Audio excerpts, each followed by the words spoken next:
In this video, we'll discuss the case of Rayna Rison, a spirited 16-year-old with dreams of becoming a veterinarian. Tragically, Rayna mysteriously disappeared in 1993 after leaving her job at an animal hospital. This case encountered numerous challenges and was full of unanswered questions until it finally found some clarity years later. Curious about her story? Watch this video until the end. Rayna Rison was a 16-year-old sophomore in high school who lived with her family in LaPorte, Indiana. She was bright, cheerful, and well-loved by her peers. Described as fun and light-hearted, Rayna was known for her humor and warmth. According to her sister Wendy, Rayna had an easygoing personality, a quick wit, and a talent for making friends wherever she went. She was also a dedicated student who took her studies seriously.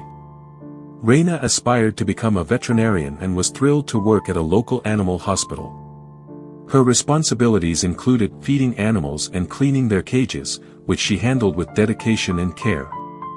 Her job typically ended around 6 p.m., at which time she would head home. Her family and friends were supportive of her ambition, and she was excited about her future.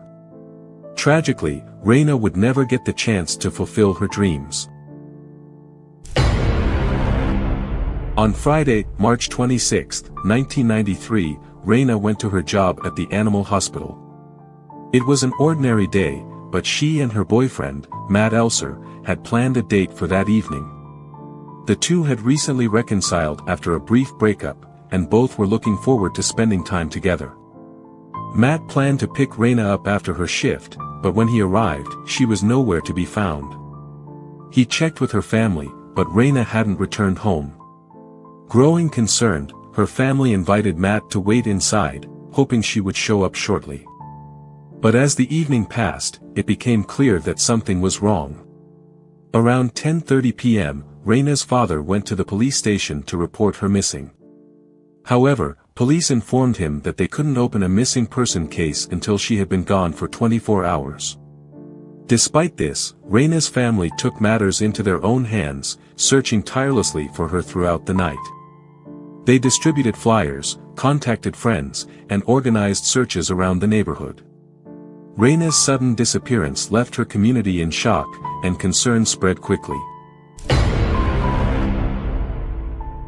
The next day, the police formally began their investigation. They reached out to local media outlets to raise awareness, urging anyone with information to come forward. Shortly afterward, a witness contacted the authorities with a potential lead. The witness reported seeing two men in a sedan outside the animal hospital, talking to a young girl in what seemed like a heated exchange. The description of the girl matched Rayna, and the witness claimed the interaction resembled a lover's quarrel. On March 27, Rayna's car was discovered roughly 9 miles away from the animal hospital. It was parked along a rural road with the hood propped open, as if she had been experiencing car trouble. This led police to believe that someone might have stopped to offer her assistance.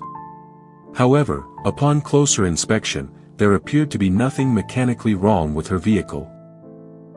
Inside, they found her wallet, and in the glove compartment, they discovered a ring. At her school, Rayna's boyfriend, Matt, identified the ring as belonging to Jason Tibbs, her ex-boyfriend, who was reportedly still interested in rekindling their relationship. The presence of the ring added a new layer of complexity to the case. Jason Tibbs, Rayna's former boyfriend, had a troubled past. He had a criminal record and had dropped out of high school. When police interviewed him a week after Rayna's disappearance, he admitted the ring was his, explaining that he and Rayna had remained friends and that he had left the ring in her car while helping her with her stereo. Jason claimed he had an alibi for the night Rayna went missing, stating that he was out fox hunting with friends. According to Jason, this activity involved driving around with CB radios to locate one another.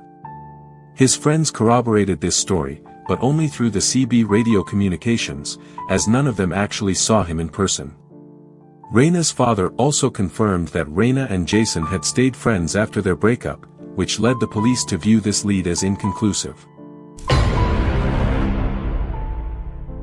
After the initial investigation hit a dead end, the case went cold. But about a month later, on April 27, a family out fishing near a rural pond made a grim discovery. They reported an unpleasant smell, initially thinking it was an animal carcass. However, upon closer inspection, they realized it was human remains. The body, later confirmed to be Rayna's, was found lying face down with 2 sticks placed across her back, likely in an attempt to conceal her. Due to the advanced state of decomposition, authorities believed she had been dead since the time of her disappearance.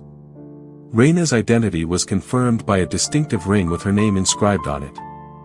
There were no signs of struggle on her body, which suggested she might have been subdued or killed quickly. The autopsy revealed that Rayna had died from asphyxiation, confirming her death was a homicide. As the investigation deepened, police looked into the possibility of a serial killer. This suspicion arose when police arrested Larry Hall, a man who had attempted to kidnap a woman in a nearby state. Hall frequently traveled through the Midwest for Civil War reenactments, often camping out alone. In his van, police found clippings from newspapers about Rayna's case and a prescription bottle with the initials, R. Rison, on it. Hall confessed to abducting and killing Rayna, raising alarm that he could be connected to other similar cases. However, doubts emerged when further investigation revealed that the prescription bottle was fake and that Hall had been in Kentucky at the time of Rayna's disappearance. Although Hall had confessed to other unsolved murders, authorities realized he had a habit of inserting himself into high-profile cases by offering false confessions. Other suspects also came under scrutiny, including Jason and Rayna's brother-in-law, Ray. Ray had a prior conviction for molesting Rayna when she was 13, for which he had received probation. When questioned, Ray denied any involvement in her disappearance, claiming he had been at a friend's farm that night. However, inconsistencies in his story emerged when he admitted to picking up a hitchhiker and even passing by the animal hospital. A search of Ray's vehicle revealed bloodstains, a stun gun, and 2 handguns. Despite this evidence, testing showed that the blood belonged to a deer, as Ray was an avid hunter. With no other concrete evidence linking him to the murder, Ray was eventually released after 15 months in custody. 15 years after Rayna's death, in 2008, a breakthrough came when an inmate named Ricky Hammonds contacted the police. Ricky, serving a 44-year sentence for a different murder, claimed he had information about Rayna's case. Reflecting on his family and his conscience, Ricky felt it was finally time to reveal what he knew.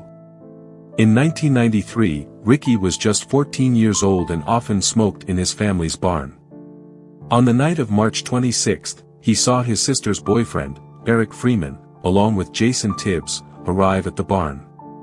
Ricky claimed he witnessed Rayna's body in the back of their vehicle and recalled seeing her distinctive black jacket. Eric initially refused to cooperate with police but later agreed in exchange for immunity. He testified that Jason had asked him for a ride to the animal hospital that night. When Rayna came out, Jason expressed his feelings for her, and when she rejected him, he forced her into the car.